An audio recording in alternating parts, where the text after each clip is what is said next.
Buenas noches, hermanos. El Señor les bendiga. Abrimos la Biblia en Lucas 16.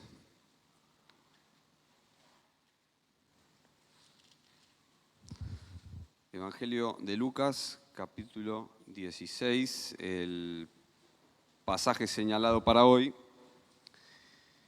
es desde el versículo 1 al 15. La llamada parábola o la enseñanza del mayordomo infiel o del mayordomo injusto, como se dice por lo general. Bien. Ahí está, no me quiero olvidar de poner el cronómetro. Bien. Voy a dar lectura al texto y después, con la gracia de Dios, vamos a hacer algunos comentarios. Así que leemos desde el versículo 1. Dijo también, está hablando el Señor Jesús, vino de Lucas 15, de las tres parábolas anteriores, de las cosas que se habían perdido.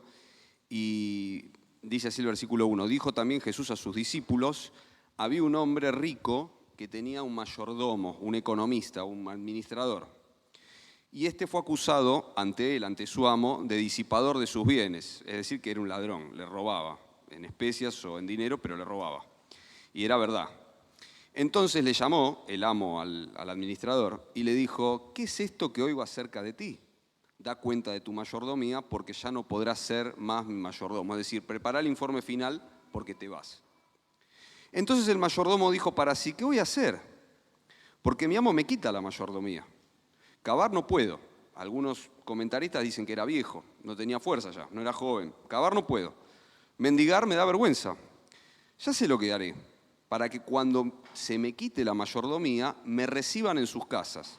Y llamando a cada uno de los deudores de su amo, dijo al primero: ¿cuánto le debes a mi amo? Él dijo: 100 barriles de aceite.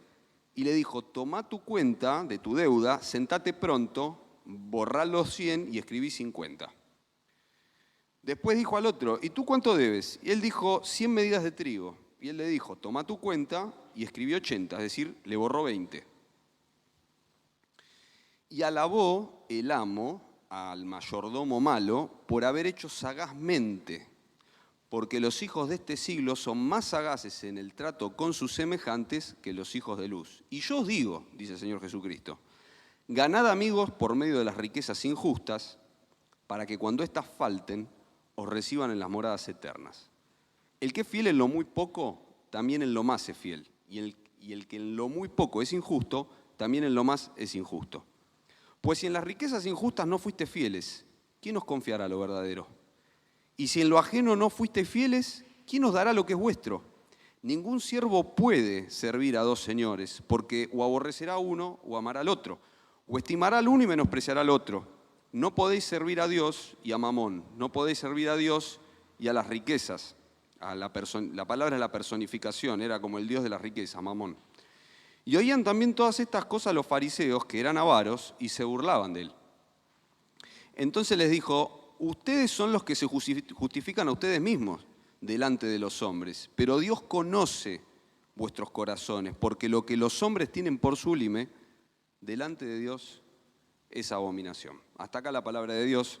Vamos a volver un poquito sobre esta parábola que cuenta el Señor Jesús, sobre esta situación de este administrador. El mayordomo no es la persona, como vemos en las películas, que abre la puerta, ¿no? Que parece el portero. No, el administrador es como era José para Potifar y después lo fue para Faraón. Está puesto sobre todos los bienes materiales, sobre toda la economía, maneja el dinero del amo. Es como era José, el hijo de Jacob. Y el amo era rico, como dice la parábola, y bueno, era ladrón. Sustraía, disipaba los bienes, los usaba para él, vaya a saber qué uso le daba. Y lo acusan, el amo se da cuenta, le dice: prepara el informe final, y él dice: ¿qué voy a hacer? Y usa de astucia y también injustamente, porque lo que hace es injusto, es decir, le perdona la deuda a personas, deuda que no tenían con él, la tenía con el amo, o sea, duplica la apuesta. Un poquito lo que los políticos hacen, ¿no? Hoy en día, ¿no? Que le sacan la plata a un sector de la gente y se la dan a otro sector con la cara de ellos y le dicen: mira, esta plata te la doy yo. Sí, pero se la sacaste a fulano. Sí, pero votame a mí, ¿no es cierto? Como diciendo: yo me congracio con vos con la plata del otro, ¿no? Les ponemos impuestos por acá, sacamos la plata a cambio de votos. Bueno, más o menos parecido a costa de la deuda que tenían con el amo de él. ¿Qué voy a hacer? Dice, bueno, como ya no puedo ser más mayordomo y la fuente de dinero se me acabó, me voy a congraciar con las personas estas que le deben a mi amo, voy a quedar bien con ellos para que cuando esto se termine me reciban en su casa. Y bueno, acá empiezan algunas dificultades que a veces tenemos cuando leemos esto, porque dice que el amo alabó al mayordomo, es decir, dijo, qué bárbaro, mirá qué sagaz, porque lo que se alaba acá es la sagacidad y la astucia, no la infidelidad y la injusticia. ¿Sí? Esto tiene que quedar claro. Lo que se alaba no es que él, fue pillo en hacer lo malo, sino que fue, como el Señor Jesucristo dice, inmediatamente después dice que los hijos de este siglo, las personas que no son del Señor, son más sagaces en el trato de sus semejantes. ¿En qué? En proveer para su futuro. Por supuesto, los hijos de este siglo, su futuro inmediato es hasta la muerte, no ven más allá de eso. Pero son muy sagaces en el trato con sus semejantes para lograr sus cometidos. De hecho, los políticos lo hacen.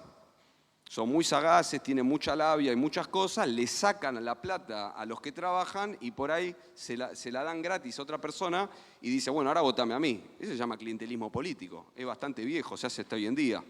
Toma nuevas formas, etcétera, pero se hace. Bueno, ¿qué es lo que se alaba acá? La sagacidad en proveer para la necesidad futura de esta persona. Y el Señor Jesucristo dice, así como los hijos de este siglo son sagaces en proveer para eso, nosotros no lo somos para proveer para la eternidad, porque Él dice en el versículo 8, porque los hijos de este siglo son más sagaces en el trato con sus semejantes que los hijos de luz. Y yo les digo, ganen amigos por medio de las riquezas injustas, para que cuando éstas falten nos reciban en las moradas eternas. A la luz de este versículo, cuando las posesiones falten, ¿cuándo es? Cuando nos morimos, porque para que nos reciban en las moradas eternas tenemos que estar en el estado eterno. Es decir, tenemos que haber pasado de esta vida a la venidera, al estado eterno, en la resurrección. Entonces, los hijos de este siglo son más sagaces que nosotros. ¿Por qué? Porque saben emplear los bienes para lo que quieren. Y nosotros, bueno, evidentemente tenemos un problema con esto, que vamos a ver acá en estos siguientes versículos. El segundo pequeño problema que se plantea es por qué el Señor Jesús le llama riquezas injustas, porque Él nos insta a nosotros a que usemos las riquezas injustas para hacernos amigos eternos, para que nos reciban en sus casas. A ver, ¿cómo es esto? Porque de ninguna manera esto puede ser lo que alguna gente ha interpretado, que es lo siguiente. Alguna gente ha malinterpretado la Biblia diciendo que si uno tiene dinero mal habido, es decir, por como dice riquezas injustas, uno dice, bueno, yo tengo dinero de robo, o tengo, estafé a alguien y tengo ese dinero. Entonces lo puedo santificar ofrendando de ese dinero, dándole a los pobres o comprando Biblias. ¿Es así? No, no es así. El Señor Jesús Dios es el Dios de los recursos, Él no necesita nada. Él dice, mío es el oro, mío es la plata. No es como los hombres que alguien ha dicho alguna vez, el fin justifica los medios. El fin no justifica los medios de ninguna manera para Dios, porque Él es el Dios de los medios, es el Dios de los recursos, llama lo que no es como si fuese. Entonces, y dice que Él no tomará por inocente al culpable. Entonces, acá hay un tema de traducción en la palabra que nosotros vemos como riquezas injustas. Hay un tema de traducción. Y vamos a ver un poco en el contraste que el Señor Jesús hace en los siguientes versículos. ¿Cómo es esto? Fíjense, dice en el versículo 10, el que es fiel en lo muy poco, también en lo más es fiel. Y el que en lo muy poco es injusto, también en lo más. O sea que acá hay algo que es muy poco y hay algo que es más sublime. Lo muy poco, dice el Señor Jesucristo, son las riquezas materiales, que Él le llama injustas. Y lo más son las eternas. Fíjense que al final del pasaje, cuando Él lo estaban escuchando los fariseos, Él le dice, miren que ustedes lo tienen dado vuelta. Después vamos a volver sobre eso, pero si ustedes lo tienen dado vuelta, lo que los hombres tienen por sublime, el tope de gama, delante de Dios es abominación. Lo que ustedes piensan que es el fin de vuestras vidas, es solamente un medio que lo están malogrando. Entonces, fíjense también en el versículo 11, dicen, las riquezas injustas, no fuiste fieles, ¿quién nos dará lo que es verdadero? ¿Cómo lo que es verdadero? ¿Hay riquezas verdaderas? Y entonces las materiales, ¿qué son? Pasajeras y no son tales, no son riquezas en realidad, son posesiones, pero eso no es ser rico. La bendición de Jehová es la que enriquece y no añade con ella tristeza. Digamos, las cosas de Dios, la esposa que viene de parte de Dios es una riqueza. Los hijos del Salmo 127 esas son riquezas que Dios da acá. Y después la vida eterna y las cosas que están en el cielo. Y acá, ¿por qué el Señor Jesús nos dice que tenemos que usar los medios disponibles que tenemos en esta vida para hacernos, en otro pasaje dice, tesoros en los cielos? Donde esté nuestro corazón, nuestro tesoro va a estar nuestro corazón. Porque acá dice para que los reciban en las moradas eternas. A la luz de los demás pasajes de la Escritura, nosotros sabemos que la entrada al cielo es por gracia. No es que acá nosotros damos plata, o sea, uno dice, bueno, entonces yo tengo las riquezas que se dice que son injustas, pero sabemos que no se está refiriendo a que son malavidas. Son riquezas que se ganan con el sudor de la frente, que uno tiene con un buen trabajo, y se llaman injustas porque son en contraste con las eternas. ¿Y yo las tengo que usar para ganarme la entrada al cielo? No. La entrada al cielo la pagó el Señor Jesucristo. Sería un insulto decir que yo la puedo ganar con plata. Entonces, ¿qué es lo que está hablando el Señor Jesucristo? Bueno, si bien acá no está mencionada lo que es la iglesia, que es la dispensación en la que entramos nosotros, tiene mucho que ver con lo que para nosotros es el tribunal de Cristo.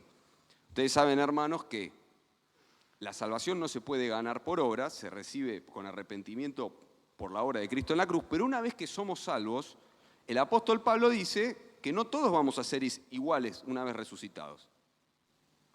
Dice que los cuerpos celestiales brillan diferente, lo hace con una comparación de los cuerpos celestes. Dice, los cuerpos celestiales, uno es diferente en gloria al otro, uno brilla más, otro brilla menos. La capacidad, decía un comentarista, de disfrutar de la eternidad estará condicionada en cómo vivimos nuestra vida cristiana acá abajo. Claro, no es lo mismo si mi hermano da al Señor todo lo que tiene que si yo vivo tibiamente mi vida cristiana. No es lo mismo. ¿Cómo? ¿Pero no somos los dos salvos? Si estás arrepentido y el Espíritu Santo mora en vos, sí, pero después no es lo mismo, lo enseña la Escritura. Entonces está hablando de eso, está hablando de que nosotros estamos empleando mal, o podemos llegar a emplear mal los recursos que tenemos acá abajo, materiales, y podríamos estar convirtiéndolo en espirituales. A mí me hace acordar de ese texto que dice, a Jehová presta, es la única manera de prestarle a Dios. Dios no necesita nada, dice, a Jehová presta el que da al pobre, y Él mismo lo devolverá. Entonces, el que es fiel en lo muy poco también en lo más es fiel, porque hay gente que dice, no, yo en realidad en esto me dieron una responsabilidad chiquita en el trabajo, en la iglesia, y bueno, me hicieron trabajar 1 hora, y bueno, yo 15 minutos antes corto, porque si me dieran algo más responsabilidad, me le dieran como a fulanito, yo trabajaría completo. Bueno, la Biblia dice que no, que el que es infiel en lo poco es infiel en lo mucho. Y el que es injusto en lo poco también es injusto en lo mucho. Y en este pasaje en particular el Señor Jesucristo está diciendo, si nosotros administramos el dinero, que es lo poco, de una manera que a Dios no le agrada, ¿qué nos hace pensar que los bienes venideros, los espirituales, que algunos se tienen acá, pero los que nos van a dar en el cielo, los vamos a administrar bien? Entonces uno dice, entonces a nosotros nos está esperando algo después, cuando nosotros estemos en la presencia del Señor, sí, reinaremos con Cristo 1000 años y muchas cosas más. Pero eso va a depender de cómo usemos lo que Dios nos dio acá. Y ahí va el otro punto. Fíjense que dice también en el versículo 12, si en lo ajeno no fuiste fieles, ¿quién nos dará lo que es vuestro? ¿Cómo en lo ajeno? ¿El recibo de sueldo no tiene mi nombre? Sí, pero la Biblia dice que no es mío. Y el título del auto tiene mi nombre. Sí, pero la Biblia dice que no es mío. Entonces, el Señor Jesús empieza con los pasajes, primeramente a decir, bueno, son riquezas y son injustas, ¿por qué?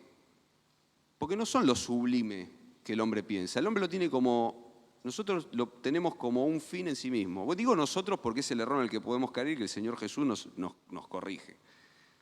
Los hijos de este siglo lo tienen así. Los fariseos eran avaros y directamente tenían el carro tan desacomodado. Llegó a estar, uno dice, el carro tiene que estar bien acomodado, los caballos adelante y el carro atrás. Lo llegaron a tener tan dado vuelta que directamente se burlaron de él, como dijeron, no, esta enseñanza no puede ser. Se burlaban de él. Y acá tenemos que tener cuidado porque para ser avaro no hace falta ser rico. Se puede ser carenciado, tener poca plata y ser avaro, tener el puño bien cerrado. Nosotros tenemos que velar por lo que Dios nos da a nosotros y mirar. por lo que Dios nos ha dado. Y se puede ser rico, tener muchas posesiones y ser generoso. ¿Por qué no? Dice, hablando de un tema parecido acá, el apóstol Pablo dice, a los ricos de este siglo, hermanos, porque era una iglesia que le hablaba, a los ricos de este siglo manda, que no sean altivos, que es lo que produce la riqueza. Alguien dijo una vez, ya terminó el texto, alguien dijo una vez que el problema y la complicación de las posesiones materiales es que es muy difícil poseerlas sin poner en ellas la confianza. La fe, por eso se llama mamón. Confianza, fe. Y si la confianza se me va ahí, inmediatamente la saco del Señor Jesús. Por eso dice el texto, no se puede servir, no es que no se debe. No debo servir a dos señores, no es que no debes, no podés. No se puede, es a uno solo que uno le da la confianza y la fe.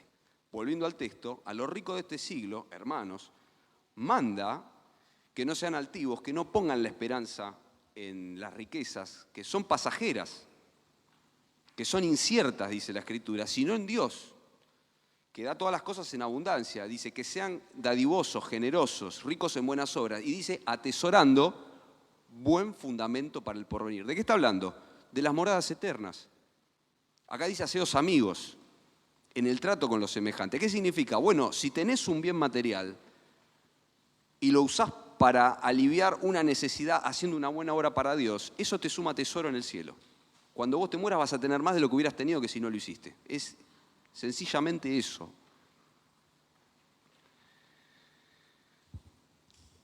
El Señor Jesús en otro pasaje habló de los afanes de este siglo y el engaño de las riquezas. Las riquezas son un engaño. ¿Por qué son un engaño? Porque me hace creer que eso es lo que me va a hacer feliz. El mundo entero está tras eso. Y a nosotros nos puede pasar, aunque sabemos que no nos puede pasar. El mundo entero está tras eso pensando... Me acuerdo cuando yo era chico, íbamos de vacaciones con mis viejos, y yo tenía una cantidad de dinero limitada para ir a jugar a los fichines a la noche. Entonces íbamos con otros chicos y había un juego que no era un juego, era una cascada, no sé si la vieron, de fichitas. Y uno le tiraba la fichita y esa caía y si caía de cierta manera iba empujando las demás fichitas hasta que si uno lo embocaba bien iban cayendo todas y por ahí ganaba más fichas al final. Y a veces se pasaba todo el tiempo y lo único que había sacado era fichas. ¿Sí? En el mejor de los casos, ¿no? Porque por ahí me quedaba sin fichas. ¿Y las fichas para qué son? Para jugar a los jueguitos. ¿Y yo qué me llevaba? La ficha. Y por ahí se me pasaban las vacaciones y me quedaba con la ficha y no servían para nada, porque después ya no volvía. Me he quedado con fichas que no me sirvieron para nada porque no jugué a los jueguitos. Pero esto que me pasó a mí, Salomón lo dice en Eclesiastés, y tampoco hace falta ser espiritual para darse cuenta. Hay gente que no es del Señor, que ha llegado a razonamientos muy parecidos a los que Salomón debajo del cielo, porque la mirada, si bien es inspirado por Dios, muchas de las miradas de Salomón en Eclesiastés son debajo del cielo. Y él dice, miren, el que ama el dinero no se saciará de dinero, y el que ama el mucho tener no sacará fruto. Esto también es vanidad. ¿Qué es? Es una zanahoria delante y no se termina nunca. Es como dice, si yo tuviera lo que tiene fulano sería feliz. Mira, fulano no tiene y no es feliz porque se separó de la señora, tiene 1000 problemas, igual que todo el mundo. Y nosotros seríamos muy necios si tenemos la misma vida que fulano y mengano. Encima, además conociendo al Señor, porque tenemos no solamente esa sabiduría que se puede llegar a tener sin conocer al Señor, que también hay gente que se da cuenta que es mejor un puño lleno con descanso que los 2 puños llenos con aflicción de espíritu. Hay gente que se da cuenta de eso y no es del Señor. Nosotros además sabemos que después de la muerte nos espera la morada eterna y que nuestra ciudadanía está en los cielos, de donde también esperamos al Salvador. Entonces, ¿qué nos puede pasar? Puede pasar que se nos desacomode por completo y estemos, para nosotros lo sublime sea el tener. Si es así, está mal. El Señor Jesucristo dice está mal. Y también puede pasar que nos genere ansiedad. Como escuchábamos recién, ¿no? Yo no voy a depender de más nada, decía la canción, ¿no? Solo de Dios voy a depender. Solo de Jesús dependeré. No sé cómo decía bien la letra, pero algo así. Solo de Jesús dependeré. Solo de Él dependeré. ¿Cómo cuesta esto? Porque Eclesiastés dice que escudo es la ciencia, escudo es el dinero. Con el dinero se arreglan muchas cosas, cuando se rompen las cosas de casa, un montón de cuestiones. Pero qué bendición es poder depender de aquel que dijo, no te dejaré ni te desampararé, te voy a dar lo que sea necesario. Y hermanos, eso incluye los compromisos familiares que hemos tomado. Yo soy padre de familia. También a mí me toca estar en un trabajo y donde se toma gente que trabaja para la construcción y a ninguno de ellos se lo toma y no se le da pala, si la necesita, no se le da ropa de trabajo, no se le da lo necesario para trabajar. ¿Qué quiero decir con esto? Que Dios, cuando nos ha tomado a nosotros por hijos y por siervos, se ha comprometido con todo lo necesario, no con lo que el mundo dice que no hace falta para ser feliz. Es muy difícil poder atesorar para el cielo si tenemos comprometido todo nuestro patrimonio en pavadas. Yo no quiero ofender a nadie porque, por ejemplo, para él puede ser la voluntad de Dios tener una notebook porque, no sé, se dedica a sistemas y es la voluntad de Dios y es la provisión de Dios. Y por ahí para mí fue vanidad adquirirla, porque es el último núcleo de 16 núcleos y yo la quería tener para mostrársela a mi vecino. ¿Está bien? Para él puede ser la voluntad de Dios, para mí puede ser vanidad. Habiendo dicho esto, voy a dar algún ejemplo, porque como decía Jorge Copazo, al mal hay que identificarlo. ¿No? Todos estamos de acuerdo que el mal es malo, el bien es bueno, pero en algún momento hay que identificarlo. Y ahí va la nena que se egresa. ¿De dónde se egresa? De Salita de 5. Y el buzo sale 6 lucas. Bueno, para no ofender, como dicen, bueno, 6 lucas. Y después viene la fiesta de egresado, con el catering. Y viene con el entretenimiento para los hermanitos, porque ¿qué van a hacer los hermanitos?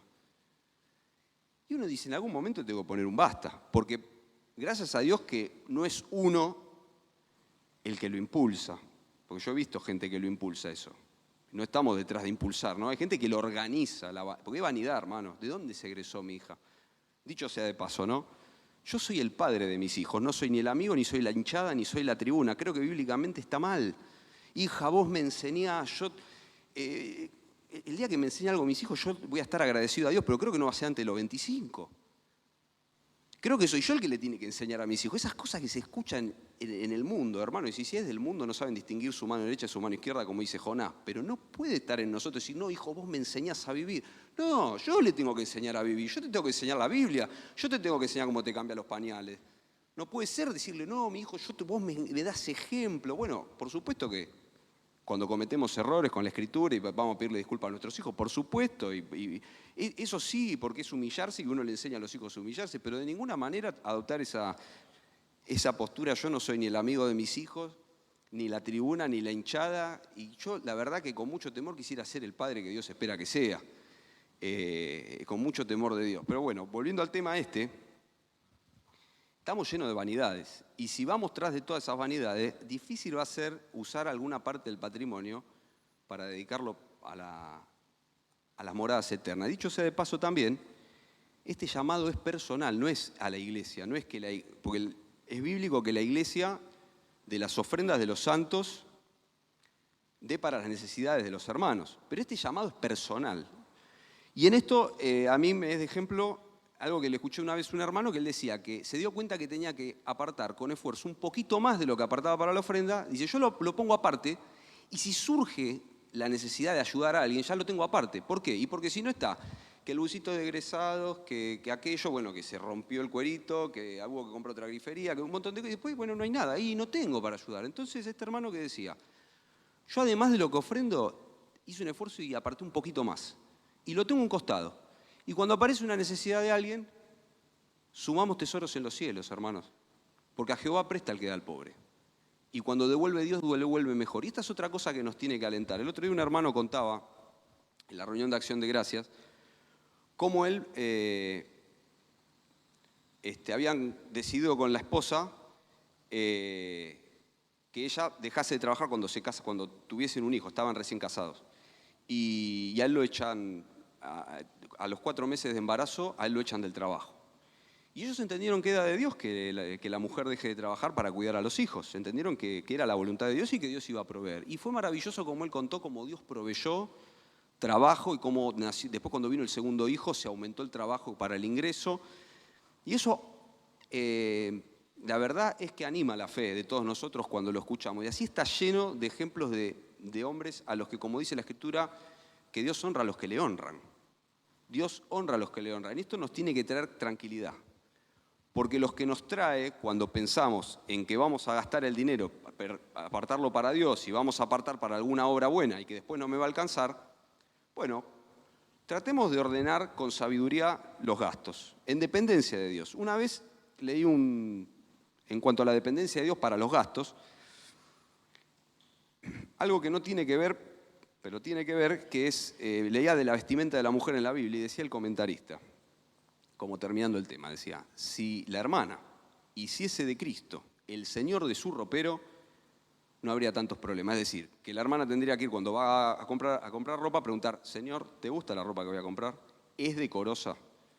Dice, ahí se solucionaría un porcentaje enorme de los problemas. Yo pensaba para mis adentros respecto, si yo, cuando voy a acomodar los gastos de mi economía, le preguntase a Dios, Señor, ¿te parece bien que gaste en esto? ¿Cómo tengo que hacer? Tal vez cambiaría un poco cómo estamos haciendo. Volviendo al tema anterior, si todos mis gastos se parecen a la vorágine que no se termina nunca del mundo, y dale que gastamos en tontería con enchufe, en un montón de cosas que no necesitamos, bueno, tenemos que replantearnos a ver en qué cosa estamos poniendo el dinero. No estamos siendo sagaces en el trato con nuestros semejantes para atesorar para el cielo. Dios nos libre de que nos burlemos, de que tengamos la vida tan desacomodada en este sentido y que nuestro Dios sea el dinero, ¿no? Una vez Omar contaba que a él una persona le estaba predicando y sacó la billetera y le dijo, esto es Dios, le dijo. Bueno, hay mucha gente que lo piensa y no lo dice. Este hombre fue muy sincero, muy duro también, ¿no? Pero hay mucha gente que lo piensa y no lo dice. Esta gente lo pensaba, los fariseos, por eso se burlaban de él. No lo querían decir, pero ellos tenían la confianza en el tener. Nosotros tenemos que tener la confianza en el Señor. Él es el que provee. No hay un trabajo más seguro que el trabajo que Dios quiere que yo tenga, no el que más plata da. No hay un lugar más seguro para vivir que el barrio donde Dios quiere que yo viva. No hay una manera de organizar los gastos mejor que lo que Dios quiere que yo, aunque sea menos que lo que tiene mi vecino y aunque prospere menos. Yo me acuerdo de Jorge Escopazo decía que él entendió, él era arquitecto, y había una época en la vida donde tenía un trabajo a medio tiempo con la escuela y un trabajo a medio tiempo con sus obras, su desarrollo profesional, decía él. Y en un momento le ofrecen a tiempo completo en la escuela. Y él entendió, no me acuerdo por qué, después de orar y de pedirle a hermanos oración, que era bueno para dedicarse a la obra de Dios y que era bueno espiritualmente hablando, pero tenía un gran pesar por dejar de lado su carrera profesional. Y él así todo lo hizo y después contó cómo participó de un montón de obras arquitectónicas de iglesia, mucho más de lo que él pensaba. Otra vez, Dios dio más de lo que uno piensa.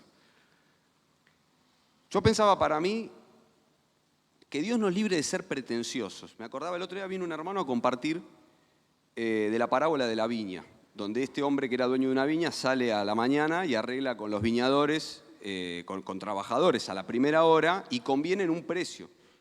Y medio que lo negocian. Dice, bueno, ¿cuánto me vas a pagar por ir a trabajar? Le dicen al dueño. Bueno, te voy a pagar tanto vale el jornal. Bueno, entonces voy.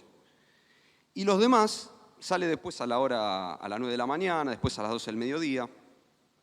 Ya con eso no conviene nada, porque como estaban desempleados, él les dijo, vengan y yo les voy a dar lo que sea justo. Y ellos fueron y confiaron en que, bueno, está bien, que me dé lo que me dé.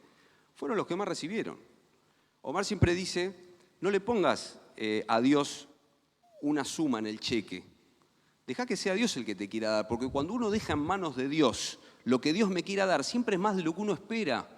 Porque Dios es así de maravilloso, incluso cosas que uno no sabe que va a necesitar, o que van a necesitar mis hijos, o los hijos tuyos. Que Dios nos dé la gracia de confiar en Él, de soltarnos, de soltarnos en su mano. Obviamente no, todos trabajamos, todos tenemos que trabajar, lo dice la Escritura, ¿no? El que no quiere trabajar, que no coma. No está hablando de eso la Escritura, pero está hablando de no ir tras esta zanahoria atrás de la cual va todo el mundo, que es el dinero, que es el mucho tener, que es el mucho mostrar, que es el mucho, ¿no? Todo tener. No pretencioso. Dice la Escritura, el eterno Dios es tu refugio. Y aquí abajo los brazos eternos. Arriba las moradas eternas para las cuales el Señor Jesús nos llama a ser sagaces en el trato con nuestros semejantes. De ¿cómo gastamos la plata? ¿En qué la estamos gastando? ¿En qué gasto mi dinero? ¿Aparto para una buena obra, para hacer tesoros en los cielos? ¿Estoy esperando ver ese tema? ¿O solamente me la gasto en mis cosas? A mí me hacía acordar ese texto, tú diste alegría a mi corazón mayor que las de los que están afuera, cuando les abundaba el grano y el mosto. Tú diste alegría a mi corazón. Es el engaño de las riquezas, porque le hace creer a la gente que va a ser feliz. Hermanos, dice Eclesiastés, yo he visto un gran mal debajo del cielo. Un hombre al que Dios le da riqueza, honra y no puede disfrutar nada. ¿Por qué? Porque se murió, porque se enfermó, porque la mujer no lo deja disfrutar, porque se casó equivocadamente, porque los hijos tal cosa, porque es de Dios el de estar lleno. Dice la Escritura, la vida abundante que vino el Señor Jesucristo para que nosotros tengamos. Se puede ser lleno con menos, se puede estar lleno con menos. Yo he visto que es de Dios que el hombre coma, beba y se alegre con el fruto de su trabajo y goce con la mujer que Dios te dio todos los días de tu vida. Eso, con eso se puede estar lleno. Y si no se tiene eso, porque es la voluntad de Dios, Él da alegría al corazón, mayor que los que están afuera cuando están de fiesta. Porque no se termina nunca. ¿No les pasó que alguna vez dijeron, cuando tenga esto, voy a estar bien? Y lo tienen, y ya se olvidaron. Bueno, pero cuando tenga el otro, voy a ser feliz. Y después lo tienen, y al tiempo se olvidaron. Y seguimos igual. No tenemos que seguir igual. Tú diste alegría a mi corazón, mayor que la de ellos cuando les abundaba el grano y el mosto. Bueno, hermanos, el Señor les bendiga. Y a mí también en esta meditación que no es de un día solo, ¿no? Este es un tema que está muchas veces en la Escritura, que tenemos que volver una y otra vez a revisarlo, ¿no? Señor le bendiga.